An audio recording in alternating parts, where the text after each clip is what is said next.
உலகெங்கும் உள்ள hope TV நேயர்களுக்கு உலக இரட்சகராம் இயேசு கிறிஸ்துவின் நாமத்தினால் உங்களை நான் வாழ்த்தி வரவேற்றுக் கொள்கிறேன். ஆசரிப்பு கூடாரத்தின் ஆச்சரியங்கள் என்ற பாடத்தின் மூலமாக உங்களை சந்திப்பதில் மிகுந்த மகிழ்ச்சி. தொடர் பாடமாக நாம் படித்துக் கொண்டிருக்கிறோம். வாங்க நிகழ்ச்சிக்குள்ள போகலாம். தொடரும் ஃபஸ்ட்டு அழகான ஒரு பாடத்தை படிச்சுட்டு இருக்கோம். மனிதனின் இயல்பு, அவனுடைய தன்மை என்ன அப்படின்றத பார்த்துட்டு இருக்கிறோம். அதில் மூன்றாவது பகுதியாக தொடர் பாடம். ஏன்னா அதை விட முடியல, அவ்வளோ ஆழமான கருத்துக்களெல்லாம் நீங்கள் பதிலை சொல்லிகிட்டு இருக்கிறீங்க. நிறைய கேள்விகள் இருக்குது. இப்போது இவ்வளோ நேரம் நம்ம பார்த்த வரைக்கும் இத்தனை வீடியோக்கள் பார்க்கும்போது மனிதனுடைய பற்றி நீங்கள் சொன்னீங்க. ஆசரிப்பு கூட இருக்கும், மனிதனுக்கும் என்ன சம்மந்தம்னு.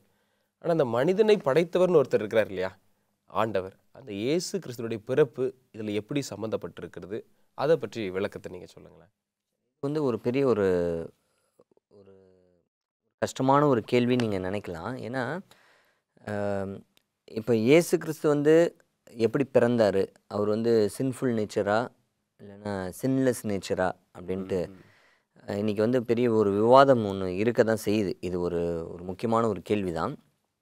பொதுவாக நம்ம ஒரு குழந்தை பிறக்கும் பொழுது அந்த குழந்தை எப்படி பிறக்குது அப்படின்றது கடந்த எபிசோடில் நம்ம படித்தோம்.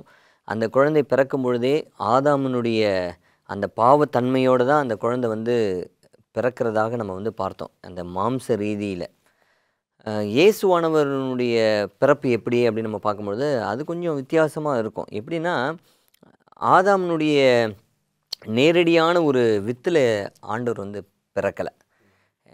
நம்ம அவருடைய பிறப்பு பற்றி நம்ம படிக்கும்பொழுது இயேசுவானவர் பரிசுத்தாவினால் பிறந்ததாக நம்ம வேதாமத்தில் நம்ம பார்க்குறோம். அதனால் அவர் பாவத்தன்மை அல்லது பாவம், அந்த ஆதாமனுடைய பாவத்தன்மையோடு இயேசு பிறக்கலை. அது ஒரு இது நம்ம படிக்கணும். ஆனால் மனுக்குலத்தை அவர் ரட்சிக்கணுமே, மனுக்குலத்தை பாவியான மனிதர்களை ரட்சிக்க வேண்டும் என்பதற்கு ரட்சிக்கணும், அதான் ரட்சிப்பின் திட்டம். அப்போது இவருடைய தன்மை எப்படி இருந்தது அப்படின்னா, பாவம் செய்யக்கூடிய ஒரு தன்மையில் தான் ஆண்டவர் பிறந்தார். அதான் புரிஞ்சுக்கிடணும். ஆண்டவர் பாவம் செய்யலை, ஆனால் அவருக்கும் பாவத்தன்மை. இப்போ பாவம், இப்போ ஒரு உதாரணத்துக்கு டெம்டேஷன் ஆகும். இப்போ நம்மளுக்கு பார்த்த உடனே ஒரு சாப்பாடு இருக்குது, ஐயோ இவ்வளோ நல்லா சாப்பிடணும் அப்படின்னு நம்மளுக்கு டெம்டேஷன் ஆகுது. அவருக்கும் அந்த டெம்டேஷன் இருந்தது. நீங்க சொல்றத பார்த்தா மனிதனுக்கு என்ன ஒரு பண்புகள் இருந்ததோ அந்த தன்மைகள் இருந்தது. ஆனா பாவத்தோடு பிறந்தார்ன்றது மாத்திரம் நம்ம எடுக்கணும். இப்போ அவர் பாவி கிடையாது. அவர் நம்மளெல்லாம் ரட்சிப்பதற்காக பாவம், தன்னைத்தானே பாவமாக்கினார் அப்படின்ற மாதிரி அந்த நம்ம பேதுருவில் நம்ம படிப்போம் இல்லை. ஸோ அவருடைய தன்மை எப்படி அப்படின்னு பார்த்தீங்கன்னா, பிறப்பின் மூலமாக அவர் பாவி அல்ல, ஆனால் பாவத்தன்மையோடு. ஏன்னா இந்த உலகத்தில் ஒரு மனிதனாகவே அவர் இந்த உலகத்தில் வந்ததுனால அவர் ஒரு பாவ மாம்சத்தின் சாயலை என்ன பண்ணாராம், ஏற்றுக்கொண்டாராம். இது பவுல் ஒரு இடத்துல அழகாக எழுதுவார். அந்த வசனத்தை நான் உங்களுக்கு வாசிக்கிறேன். ரோமர் 8வது அதிகாரத்தில் 3வது வாக்கியத்தில் நம்ம படித்து பார்க்கும் பொழுது, அது எப்படி எனில், மாம்சத்தினாலே பலவீனமாயிருந்த நியாயப்பிரமாணம் செய்யக்கூடாததை தேவனே செய்யும்படிக்கு தம்முடைய குமாரனை பாவ மாம்சத்தின் சாயலாகவும் பாவத்தை போக்கும் பலியாகவும் அனுப்பி மாம்சத்திலே பாவத்தை ஆக்கினைக்குள்ளாக தீர்த்தார். அப்போ இங்கே பாவ மாம்சத்தின் சாயலாக ஆண்டவர் இந்த உலகத்துக்கு வந்தார் அப்படின்றத நம்ம பார்க்குறோம். அவருக்கும் மனித தன்மையில் நம்மளுக்கு எப்படி வலி இருக்கோ அதே வலி அவருக்கும் இருந்தது. நம்மளுக்கு எப்படி பசி இருக்குதோ அதே மாதிரி அவருக்கும் அதே பசி இருக்குது. நம்ம எப்படி அழுகிறோமோ அதே மாதிரி ஆண்டவரும் அழுதார். நம்ம வேதாந்தத்தில் நிறைய சான்றுகள்லாம் இருக்குது. களைப்படைந்தார், லாசருவை பார்த்து அழறாரு. ஸோ இதெல்லாம் பார்க்கும்பொழுது அந்த தன்மை, மனிதனுடைய தன்மை என்னவோ அந்த தன்மையோடு தான் ஆண்டவரும் அங்கே இருந்தார் அப்படின்றத நம்ம பார்க்குறோம். ஒரு வித்தியாசம் என்ன அப்படின்னா, நமக்கும் அவருக்கும் உள்ள வித்தியாசம்னா, நம்ம நேரடியாகவே ஆதாமனுடைய வித்துலேருந்து வந்திருக்கிறோம். இயேசுவானவர் அவருடைய பிறப்பில் பரிசுத்தாவியினால் அவர் பிறந்தார் அப்படின்றத நம்ம பார்க்கிறோம். நல்ல ஒரு பதில் பாஸ்டர். உங்ககிட்ட பாஸ்டர் சொன்ன அந்த பதிலிருந்து ஒரு கேள்வி நிறைய பேருக்கும் இது இருக்குது. இப்போ அந்த பிறப்பு சொன்னாங்க இல்லையா, அதாம் வித்தின் மூலமாக இருந்தது, பண்புகள் வித்தியாசம்னு சொன்னாங்க. ஆனால் இன்றைக்கி நிறைய நேரத்தில் அற்புதம்னு ஒரு வார்த்தையை நம்ம பயன்படுத்துகிறோன்னு வைங்களேன். அதை நம்பாதவர்கள் முட்டாள்தனமாக நீ பேசுகிற அப்படின்னு தான் சொல்லுவாங்க பொதுவாக.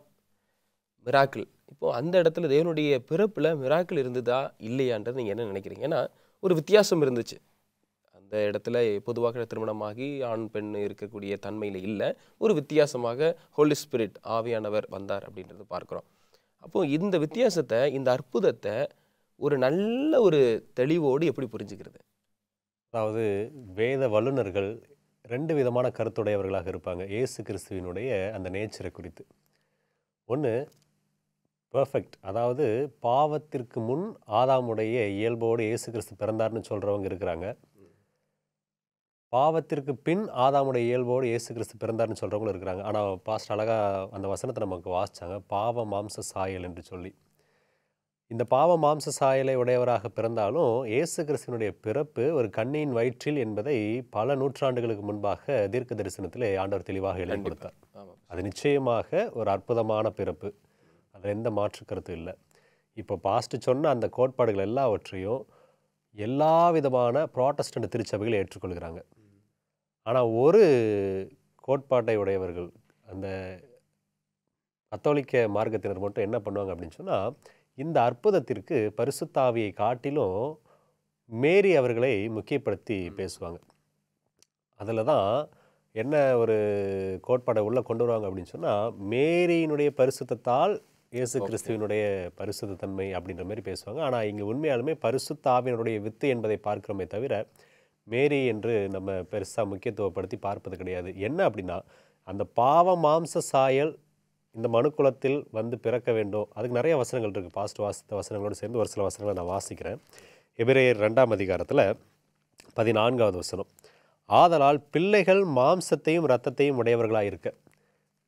மேரியினுடைய வயிற்றில் பிறந்ததற்கான ஒரே காரணம் என்ன அப்படின்னு சொன்னால், நம்மை போல ஒருவராக இருக்க வேண்டும், ஆனால் நம்முடைய பாவ இயல்போடு அவர் இருக்கக்கூடாது.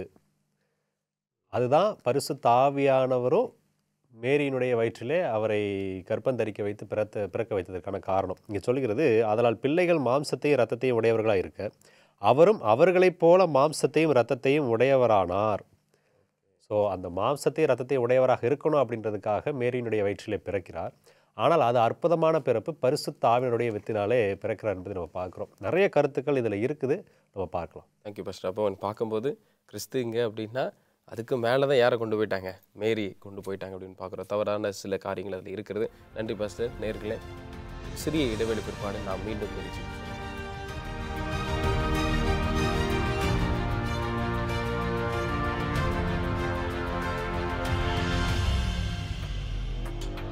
நேர்களே, இடைவெளி பிற்பாடு மீண்டும் நிகழ்ச்சிக்கு செல்லலாமா? ஃபஸ்ட் நீங்கள் சொல்லிட்டு இருந்தீங்க, நானும் ஒரு கடைசி ஒரு பதிலை சொன்னேன். கிரைஸ்ட், அதாவது கிறிஸ்துவங்க வச்சுட்டு அதுக்கு மேலே அவங்களுடைய தாயை முக்கியத்துவப்படுத்துகிறாங்கன்னு. இன்றைக்கி இப்படிப்பட்ட ஒரு உபதேசமாகவே போகுது. அதிகமான ஒரு ஆர்வம் அவங்கக்கிட்ட தான் காமிக்கிறாங்க மேரி அப்படின்னு சொல்லி. அவங்கள தான் நம்பி அவங்கள தான் வொர்ஷிப்பே பண்ணுறாங்க. தொழுதுகின்ற முறையும் பார்த்தீங்கன்னா, என்ன தான் ஒருவேளை அவங்களுடைய டெம்பிள் கோயிலில் வந்து இயேசு நாதருடைய படத்தை அவங்க பெருசாக வச்சுருந்தாலும் அதிகமான கண்ணோட்டம் எல்லாம் இங்கே தான் இருக்குது. அதை படிக்கிற பாடங்கள், பெயர்கள் வைக்கிற முறைகள் எல்லாம் நிறைய மேரி நிறைய போகுது. அப்போது இதனுடைய விளக்கங்கள், முக்கியத்துவங்கள்லாம் கொஞ்சம் சொல்லுங்கள் பாஸ்டர். சாத்தானுடைய ஒரே நோக்கம் என்ன அப்படின்னு சொன்னால், நம்ம சங்கீதத்தில் வாசிப்போம், கர்த்தாவே உம்முடைய வழி பரிசுத்த ஸ்தலத்தில் உள்ளது.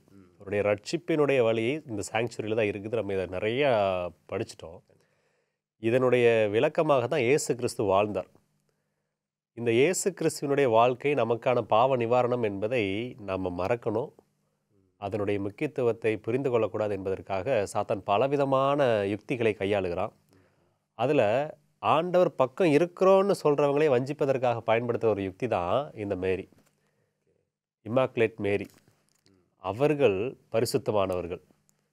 அவர்களுடைய பரிசுத்தத்தினால தான் இயேசு கிறிஸ்து பை பர்த் இன்ஹெரிட்டன்ஸ் என்று சொல்லுவோம். நம்ம ரொம்ப நேரமாக இந்த நேச்சர் ஆஃப் மேனுக்கு எதுக்கு செலவு பண்ணிட்டு இருக்கிறோம்னா, மனித தன்மையை புரிந்து கொண்டால்தான் இயேசு கிறிஸ்து நமக்காக எந்த இயல்பு எடுத்து வந்தார், கண்டிப்பாக அவர் எப்படிப்பட்ட ஒரு நிலையில் இருந்தவர், இப்படிப்பட்ட ஒரு நிலைக்கு அடிமையின் ரூபம் எடுத்து வருவதற்கான காரணம் நம்மளுடைய இயல்பை நம்ம புரிந்தாதான் அவர் எந்த ஒரு நிலையிலிருந்து எந்த ஒரு நிலைக்கு வந்தால் நமக்கு தெரிந்து கொள்ள முடியும். மேரியை ஏன் முக்கியத்துவப்படுத்துகிறாங்கன்னா, சாத்தானுக்கு ஒரு கோட்பாடு இருக்கிறது. அப்பா பாவினா அவன் பாவம் அவனுக்கு வரும், அவனுடைய பாவம் அவனுடைய பிள்ளைக்கு வரும். இந்த பிறப்பிலேயே வந்துட்டு பாவத்தோடு பிறக்கிறான் அவனுடைய பாவம் உங்ககிட்ட இருக்குது அப்படின்னா நம்மளுடைய சிந்தையில் என்ன இல்லாமல் நீங்கள் இருக்க முடியாது. வேதம் சொல்லுகிறது யோவான் 15ஆம் அதிகாரத்தில் இயேசு கிறிஸ்து இல்லாமல் நம்ம ஒன்றும் செய்ய முடியாதுன்னு. ஆனால் சாத்தன் என்ன கொண்டு வரான்னா, இயல்பாகவே பிறப்பிலேயே நான் உங்களோட இருக்கிறேன். ஒரு ஆங்கில எழுத்தாளர் எழுதுறாரு, என்ன எழுதுறாருன்னு சொன்னால், பிறப்பிலேயே ஒரு குழந்தை தன்னுடைய தகப்பனுடைய பாவத்தோடு வருதுன்னு சொன்னால், இயேசு கிறிஸ்துவனுடைய வருகை மட்டும் யாராலையும் இந்த பாவத்தை மேற்கொள்ள முடியாது. நம்மளுடைய உடலில் இருக்கக்கூடிய எல்லா விதமான செல்லுலையுமே வந்துட்டு சாத்தானுடைய யோசனைகள் இருக்குது அப்படின்னு சொல்லி எழுதுறாங்க. ஸோ இன்னெரிட்டன்ஸாக நமக்கு எதுவுமே கிடைக்கிறது கிடையாது. ஒரே ஒரு காரியம், இந்த பாவ சாயல், இந்த பாவ சாயலுடைய மாம்ச சரீரம், பாவம் செய்கிறதுக்கான இயல்பு கிடைக்குதே தவிர பாவியாக பிறப்பது கிடையாது. அதே போல் என்னுடைய தந்தையுடைய நீதி எனக்கு வராது. எசேக்கியேல் 18:20 தான் வாசித்தோம். அவனுடைய நீதி அவனவன் மீது தங்கும். மேரியை குறித்து அவங்க ஏன் முக்கியத்துவப்படுத்துகிறாங்கன்னா, இயேசு கிறிஸ்துவனுடைய முக்கியத்துவத்தை குறைக்கும்படியாக. இருகோடு தத்துவம்னு சொல்லுவாங்க. ஒரு கோடு இருக்குது, அது பெரிய கோடு என்பதை மறைப்பதற்காக அதை விட ஒரு பெரிய கோடை பக்கத்தில் போட்டுட்டா நம்ம என்ன நினைப்போம்னு சொன்னால், அதை விட இது சின்னது நினைப்போம். மெஜாரிட்டி கிறிஸ்டியன்ஸு நீங்கள் நம்பர் எடுத்து பார்த்தீங்கன்னா உலகத்தில் மெஜாரிட்டி கிறிஸ்டியன்ஸாக இருப்பாங்க. ஆனால் அதில் மெஜாரிட்டி யாருன்னு பார்த்தா இயேசு கிறிஸ்துவை கடவுளாக அல்ல, மேரியை கடவுளாக தொழுகிறவர்கள் இருப்பாங்க. ஸோ இந்த உலகத்தில் மெஜாரிட்டி கிறிஸ்தவர்கள் என்று நாம் சந்தோஷப்படலாம். ஆனால் உண்மையாலுமே கிறிஸ்துவை தொழுது கொள்கிறவர்களாக, அவருடைய பாவ நிவாரணத்தை ஏற்றுக்கொள்கிறவர்களாக. இந்த சாங்சுவரி ட்ரூத்தில் வந்துட்டு மனித இயல்பு ரொம்ப முக்கியமானது. இந்த மேரியுடைய கான்செப்டை நம்ம புரிந்து கொள்வதற்கு மனித இயல்பு, நம்மை போலவே மேரியும் ஒரு பாவ சாயலை உடையவர் தான். அதன் பிறகு அவர்களுக்கு குழந்தைகள் பிறந்திருக்கிறது நம்ம வேதத்தில் வாசிக்கிறோம். இயேசு கிறிஸ்துவனுடைய கானாவூர் கல்யாணத்தில் பார்க்கும்போது அதனுடைய விளக்கத்தை நம்ம பார்ப்போம். மேரியால் ஒன்றும் செய்ய முடியாது என்பதை அங்கேயே நம்ம தெளிவாக புரிந்து கொள்ள முடியும். ஸோ அப்போ இது சாத்தானுடைய மிகப்பெரிய ஒரு வஞ்சனை. ஒரு சில வசனங்களை வாசிக்கிறோம். எதுக்கு நம்ம இப்போ வாசிக்க போகிறோம்னு சொன்னால், மேரியால் அல்ல, இயேசு கிறிஸ்துவால் தான் நமக்கு பாவ நிவாரணம். எபிரேயர் 2ஆம் அதிகாரத்தில் நான் உங்களுக்கு ஏற்கனவே ஒரு வசனத்தை வாசித்தேன். 17ஆவது வசனம். அன்றியும் அவர் ஜனத்தின் பாவங்களை நிவர்த்தி செய்கிறதற்கு ஏதுவாக தேவ காரியங்களை குறித்து இரக்கமும் உண்மையும் உள்ள பிரதான ஆசாரியராக இருக்கும்படி எவ்விதத்திலும் தம்முடைய சகோதரருக்கு ஒப்பாக வேண்டியிருந்தது. இந்த பாவம் நிவர்த்தி செய்யப்படும்படியாகத்தான், சாங்சுரியினுடைய அந்த நிழலை நிஜமாக்கும்படியாகத்தான் இயேசு கிறிஸ்து மனித சாயல் எடுத்து வருகிறார். நம்மை போல இருந்தால் தான் நமக்கான நிவர்த்தி செய்ய முடியும், பாவத்தை நிவர்த்தி செய்ய முடியும். 18ஆவது வசனம். ஆதலால் அவர் தாமே சோதிக்கப்பட்டு பாடுபட்டதினாலே, அவரே நம்முடைய ரட்சிப்புக்கு சோதிக்கப்பட்டு பாடுபட்டார், மேரி கிடையாது. அவர் சோதிக்கப்படுகிறவர்களுக்கு உதவி செய்ய வல்லவராக இருக்கிறார். நிறைய நேரத்தில் நம்மை போலானார் நினைக்கும் போது, நம்மை போல் அவர் ஒரு பாவியாக இருந்தாரா? லாஸ்ட் அழகாக சொன்னாங்க, அவர் நமக்காக பாவமானார். நம்ம 2 கொரிந்தியர் புஸ்தகத்தில் ஒரு வசனத்தை வாசிப்போம். பாஸ்டர் சொன்ன அந்த வசனத்தை வாசிக்கலாம். 2 கொரிந்தியர் 5ஆம் அதிகாரத்தில் 21. நாம் அவருக்குள் தேவனுடைய நீதியாகும்படிக்கு பாவம் அறியாத அவரை நமக்காக பாவமாக்கினார். பாவம் அறியாதவர்னா அவருடைய வாழ்க்கையிலே பாவம் கிடையாது. கடைசி நொடி வரையில் அவர் பாவம் செய்யவில்லை. அதை குறித்து நிறைய வசனங்கள் இருக்குது. எபிரேயர் 7ஆம் அதிகாரத்தில் 26ஆவது வசனம். பரிசுத்தரும் குற்றமற்றவரும் மாசில்லாதவரும் பாவிகளுக்கு விலகினவரும். அப்போ இது எல்லாமே பாவம் செய்யாதவர் என்பதை குறிக்குது. 1 பேதுரு 1:19 நான் வாசிக்கிறேன் உங்களுக்காக. குற்றமில்லாத மாசற்ற ஆட்டுக்குட்டியாகிய கிறிஸ்துவின் விலையேறப்பட்ட ரத்தத்தினாலே. அப்படின்னா அவருடைய மரணம் மட்டும் அங்கே குற்றமே கிடையாது, எந்த விதமான மாசும் இல்லை. மேரியினுடைய பரிசுத்தத்தால் அல்ல, அவரும் நம்மை போல மனித இயல்பையுடைய ஒருத்தர் தான். நம்ம மரிக்கும்போது என்ன நடக்கிறதோ மேரிக்கும் அதே தான் நடந்தது. இயேசு கிறிஸ்து அப்படி அல்ல. அவருடைய பாவ நிவாரணத்தினால்தான் நமக்கு ரட்சிப்பு. நம்ம அதை புரிந்து கொள்வதற்காக தான் இந்த மனித இயல்பை குறித்து இவ்வளவு படிச்சுட்ருக்கோம். Thank you pastor. இந்த விளக்கத்தை பார்க்கும்போது எனக்கு ஒரு சின்ன கேள்வி வருது பாஸ்டர் சுரேஷ், உங்ககிட்ட கேட்குறேன்.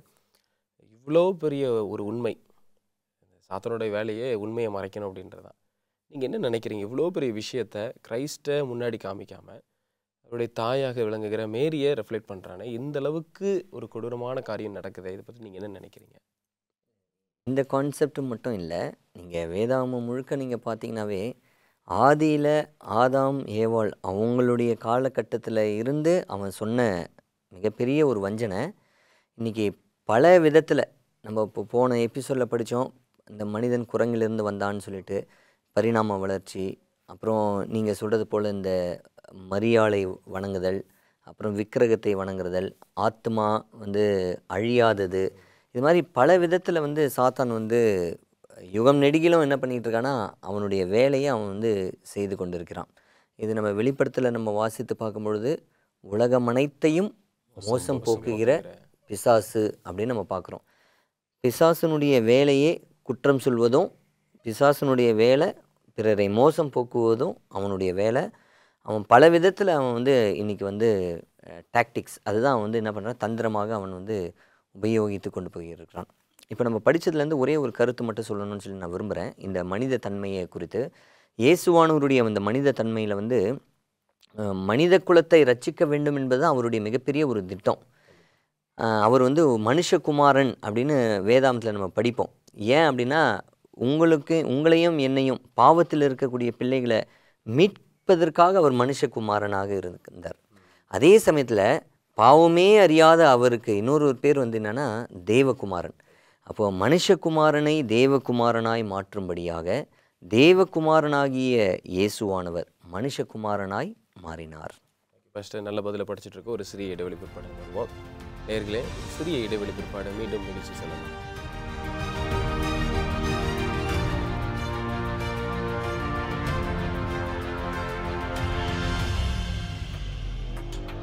இடைவெளி பிற்பாடு மீண்டும் நிகழ்ச்சிக்கு நாம் செல்லலாமா?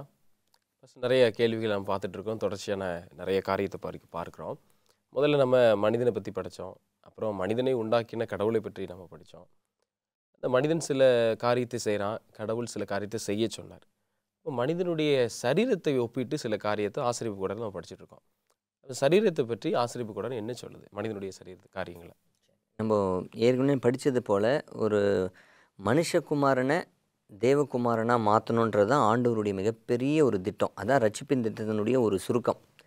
அதாவது நம்மளை தேவகுமாரனாக மாற்றணும். அதனால் அந்த தேவகுமாரன் மனுஷகுமாரனாக மாறினார். இதுதான் நம்ம படிக்கக்கூடிய ஆசிரியப்பு கூடாரத்தில் படிக்கக்கூடிய ரட்சிப்பின் திட்டத்தில் ஒரு முக்கியமான ஒரு சத்தியம். அதே சமயத்தில் நம்மளுடைய மனித தன்மையில் நம்மளுடைய சரீரத்தை குறித்து சொல்லும்பொழுது இந்த சரீரம் பாவத்தன்மையுடைய சரீரமாக இருந்தாலும் ஆண்டவர் நம்மளை வந்து அவருடைய இரத்தத்தை கொடுத்து மீட்டதுனால நம்மளுடைய சரீரத்தை, பாவத்தன்மையான இந்த சரீரத்தை எப்படி மாற்றுறாரு அப்படின்னா ஒரு பரிசுத்தமான ஒரு ஆலயமாக ஆண்டவர் என்ன பண்ணுறாராம், மாற்றுறாராம். இது பவுல் ஒரு இடத்துல அழகாக எழுதுகிறாரு. 1 கொரிந்தியர் 3வது அதிகாரத்தில் நம்ம படித்து பார்க்கப்படும் பொழுது 1 கொரிந்தியர் 3:16 நீங்கள் தேவனுடைய ஆலயமாய் இருக்கிறீர்கள் என்றும் தேவனுடைய ஆவி உங்களில் வாசமாய் இருக்கிறார் என்றும் அறியாதிருக்கிறீர்களா அப்படின்னு ரொம்ப அழகாக ஒரு பவுல் வந்து எழுதுகிறார்.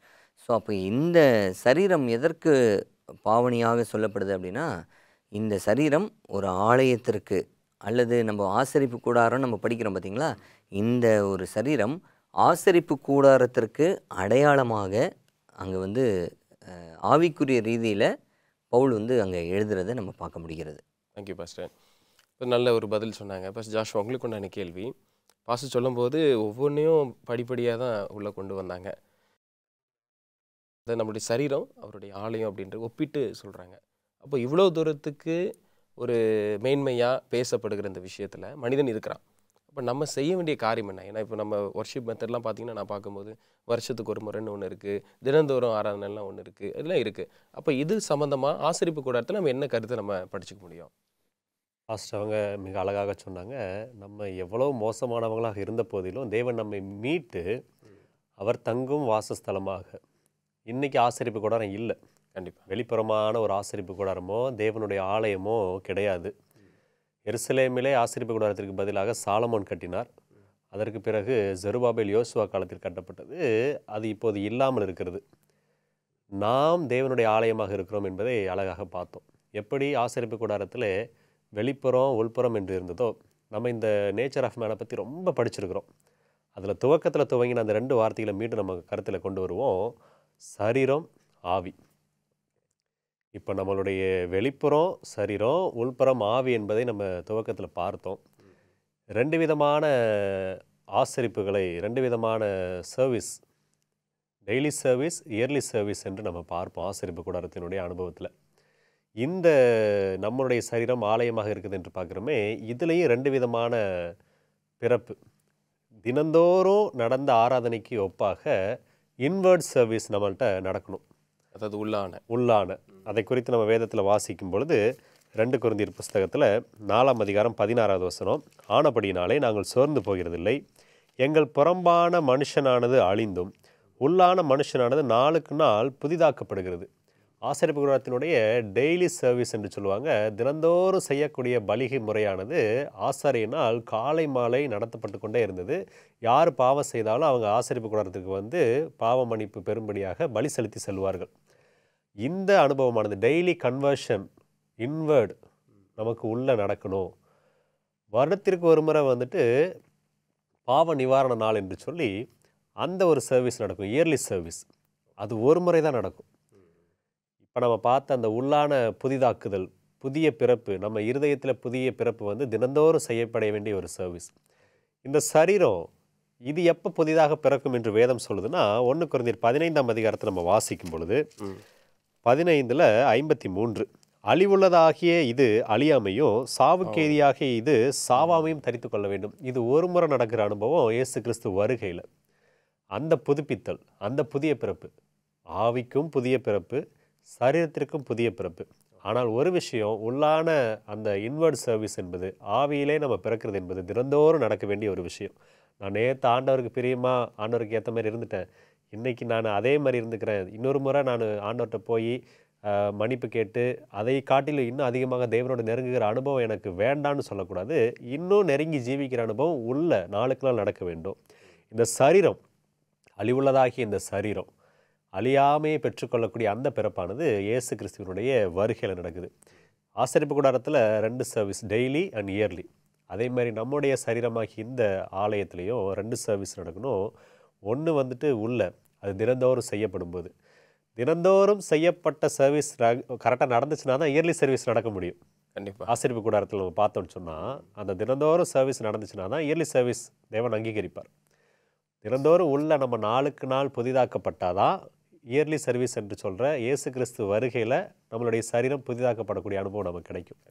உள்ள புதிதாகாவிட்டால் ஆண்டவருடைய வருகையில் சரீரம் புதிதாகாது. அவருடைய பிரசன்னத்தில் அழிந்து போகிறவர்களாகத்தான் காணப்படுவோம். ரொம்ப நன்றி பாஸ்டர், நல்ல பதில். அப்போது மனமாற்றத்தில் மனிதனுக்கு ரொம்ப அவசியம், ரெண்டுமே அவசியம். இந்த வருடத்துக்கு ஒரு முறை இருந்தாலும் சரி, தினந்தோறும் காரியம்னாலும் சரி. தினந்தோறும் செய்யாவிட்டால் வருடத்துக்கு ஒரு முறை காரியத்தை செய்ய முடியாது அப்படின்னீங்க. இன்றைக்கி அநேக கிறிஸ்தவர்கள் சொல்லலாம், தெய்வனை விசுவாசிக்கிறாங்க, நம்புகிறாங்க, ஆனால் எப்பொழுதாவது தேடுவோமே அப்படின்னு சொல்கிறோம். அதுக்கு ஒரு பெயர்களே இப்போலாம் சொல்ல ஆரம்பிச்சிட்டாங்க. பண்டிகை கிறிஸ்தவர்கள், வருட கிறிஸ்தவர்கள் அப்படின்னு நிறைய பெயர்கள் இருக்குது. ஆனால் நல்ல கருத்துக்களை இன்றைக்கி சொன்னீங்க. இந்த நாளில் நிகழ்ச்சியை எங்களுக்கு சிறப்பு தந்ததுக்கு ரொம்ப சந்தோஷம். ரொம்ப நன்றி பாஸ்டர். நேயர்களே, சிந்திச்சு பாருங்கள், ஆண்டவர் எவ்வளோ நம்மளை வந்து மதித்து ஒரு வேல்யூ என்று சொல்லுகிறோம் இல்லையா, அவ்வளோ அழகாக இந்த சரீரத்தை நமக்கு கொடுத்துருக்கிறார். இந்த சரீரத்தை பார்க்கும் பொழுது, இதில் நாம் செய்கிற தேவையில்லாத காரியத்தை பார்க்கும் பொழுது தேவன் மிகவும் வருத்தத்தோடு இருக்கிறார் என்பதை நீங்கள் மறக்க வேண்டாம். ஆசரிப்பு கூடாரத்தினுடைய ஆச்சரியத்தில் இதுவும் ஒன்று, என்னுடைய ஆலயம், நான் தான் அந்த ஆலயம். மறந்துவிட வேண்டாம். கர்த்தர் உங்களை பலப்படுத்துவாராக. ஆமென்.